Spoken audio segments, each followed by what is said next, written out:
Terima kasih Anda masih bersama kami saudara pendengar RPK Sia dan pemirsa Sia Televisi.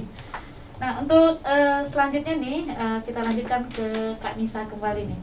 Nah, jika kita kemudian menemukan kasus ya seperti cyberbullying ini, mungkin Kak Nisa bisa menjelaskan bagaimana sebaiknya tindakan kita sebagai orang yang ada di sekitar terdekat korban, misalnya orang tua atau teman korban. Oke, baik. Pertanyaannya adalah gimana sih kalau misalnya ternyata anak kita mungkin yang mengalami bullying ini.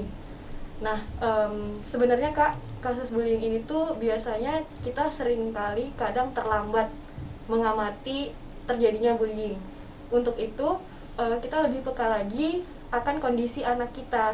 Kita lihat dulu ada nggak sih perubahan-perubahan yang dialami oleh anak kita, baik dari segi fisik misalnya, kayak ada nggak sih dia jadi kurang nafsu makan, atau fisiknya jadi lebih lemah, atau misalnya kayak pola tidurnya berubah misalnya gitu.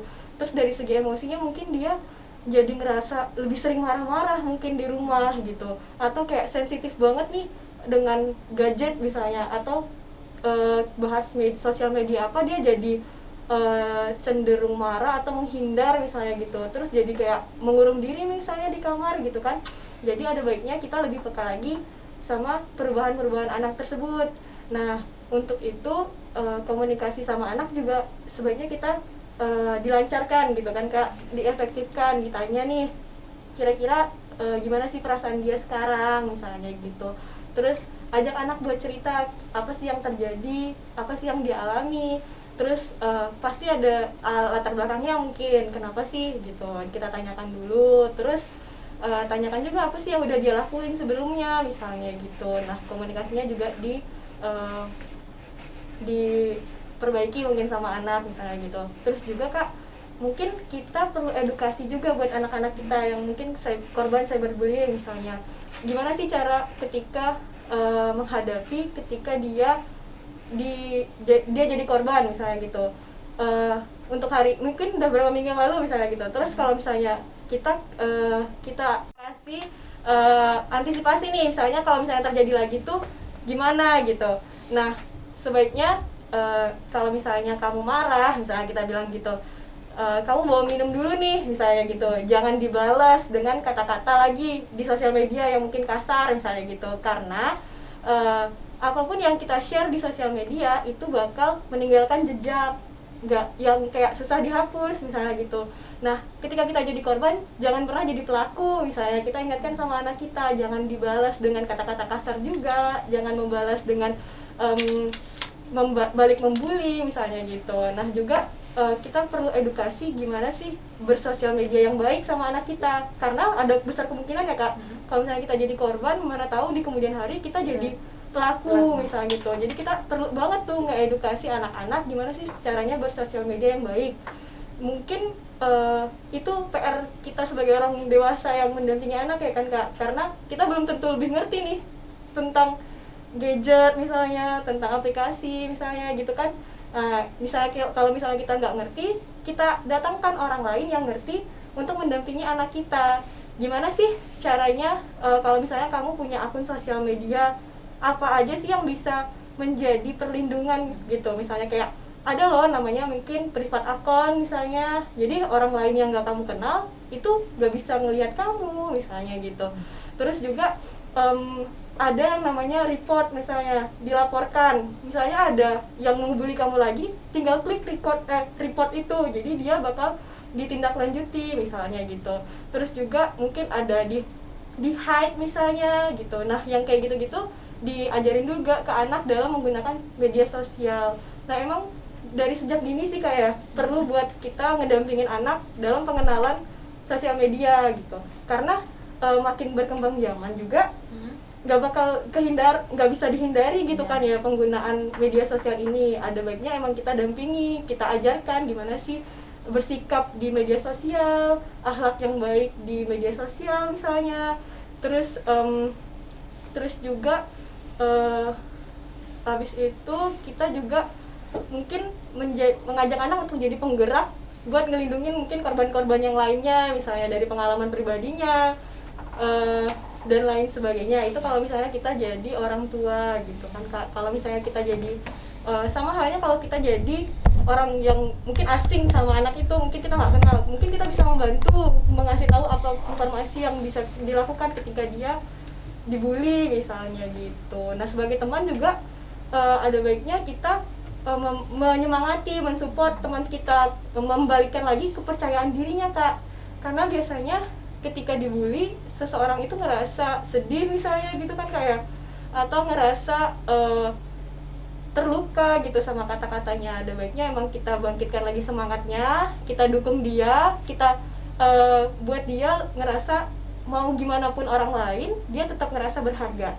Terus juga Kak, bisa jadi kita juga ingatkan sama dia, ada yang namanya circle pertemanan.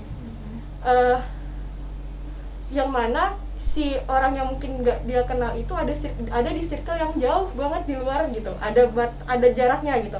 Kayak yang pertama mungkin dirinya sendiri, terus ada orang tua, ada temannya, ada teman bimbelnya, ada yang lain, terus orang-orang yang nggak dikenal yang ngelakuin cyberbullying itu mungkin ada jauh. Jadi tidak terlalu berpengaruh terhadap dirinya sendiri, jadi nggak mudah gitu loh goyah sama hal-hal yang dia dapatkan di media sosial misalnya gitu. Ya gitu Kak.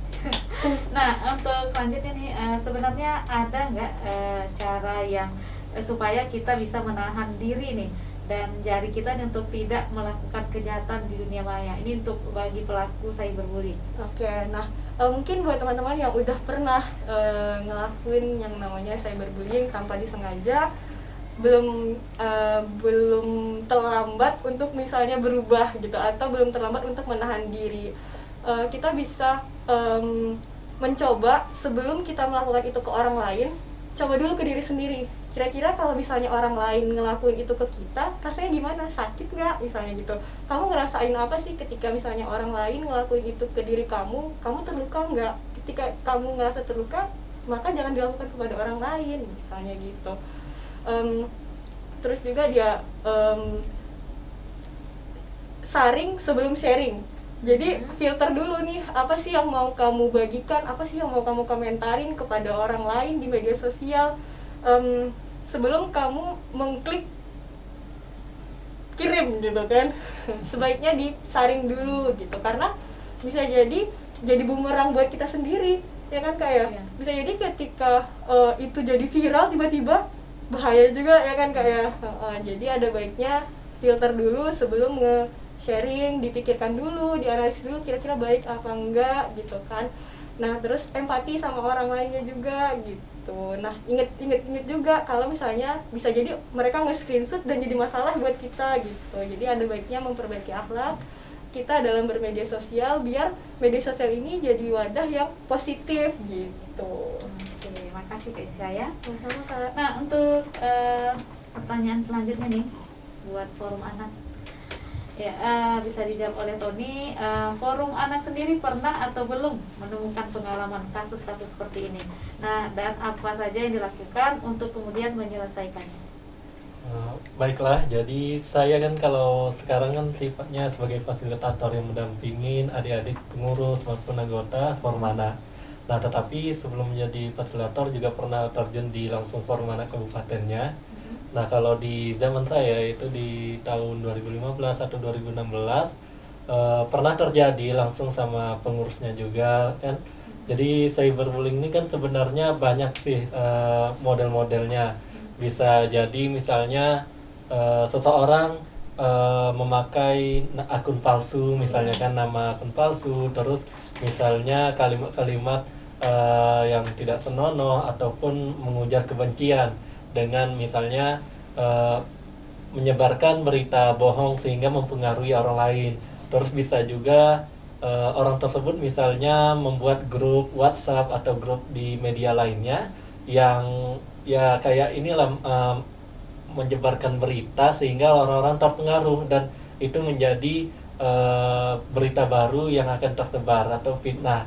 Nah, bagaimana kasus tersebut? Jadi kalau sifatnya misalnya yang melakukan tersebut ya sesama teman sekolah ataupun masih seumuran, jadi ya yang pertama kan bisa di akun tersebut kan misalnya Instagram atau Facebook kan ada misalnya kita melaporkan dengan akun tersebut, karena kan pihak perusahaan media tersebut juga ini seperti melindungi akun pengguna.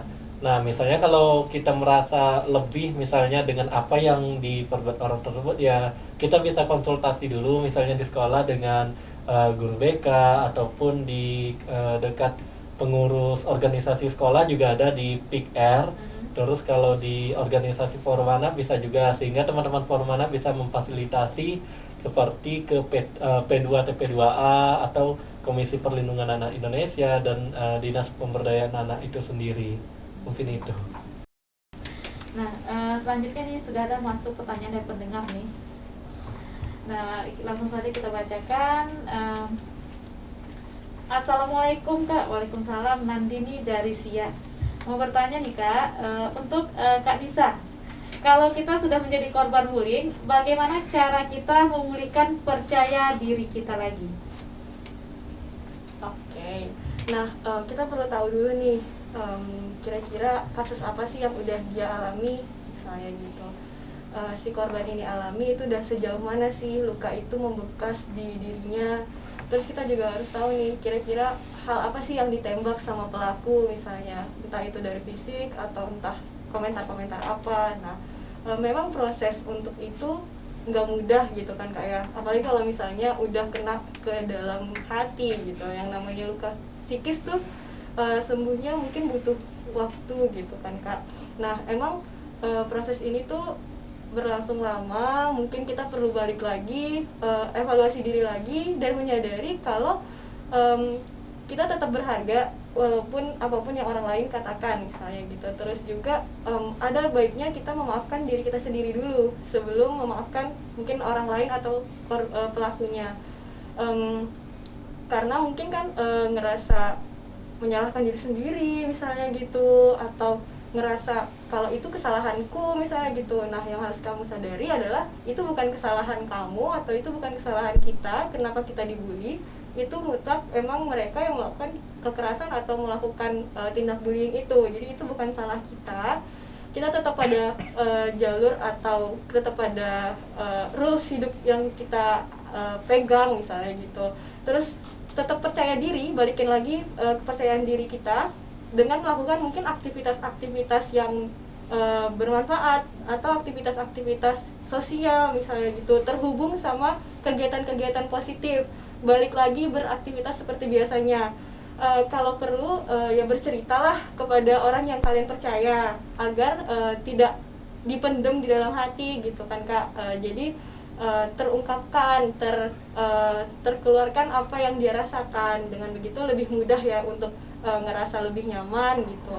Terus mungkin ceritakan sama orang-orang terdekat yang dipercaya itu tadi, mencari dukungan dari orang-orang terdekat. Kalau memang misalnya kasus yang itu emang udah berat, itu segera hubungi mungkin profesional untuk menyelesaikan permasalahan psikis yang mungkin terjadi sama korban. Ya, terima kasih Kak Isya ya. Dan untuk selanjutnya, Assalamualaikum. Waalaikumsalam. Doni di Lanjung. Kakak, sekarang banyak sekali nih konten-konten prank yang kemudian akhirnya menjadi ajang membuli ya, dan ini menjadi viral. Nah, untuk forum anak nih, mungkin apa contoh gerakan dalam mengamankan anti bullying ini? Nah, jadi saat ini kan emang viral misalnya ngeprank gitu kan, yang orang sengaja buat karena ingin tenar atau apa, karena kan dia mungkin sifatnya dia bermain di YouTube misalnya kan, ingin jadi YouTuber, jadi mungkin ingin menaikkan subscribe ataupun dari pengikutnya, jadi dia membuat konten tersebut dengan prank tersebut kan. Tetapi di satu sisi juga bisa melukai seseorang ataupun yang pernah terdampak terhadap kasus cyberbullying ini. Nah, misalnya kalau dari Forum Anak Siak sendiri itu banyak kegiatan yang telah dilakukan, misalnya seperti yang telah dijelaskan, misal turun langsung ke sekolah.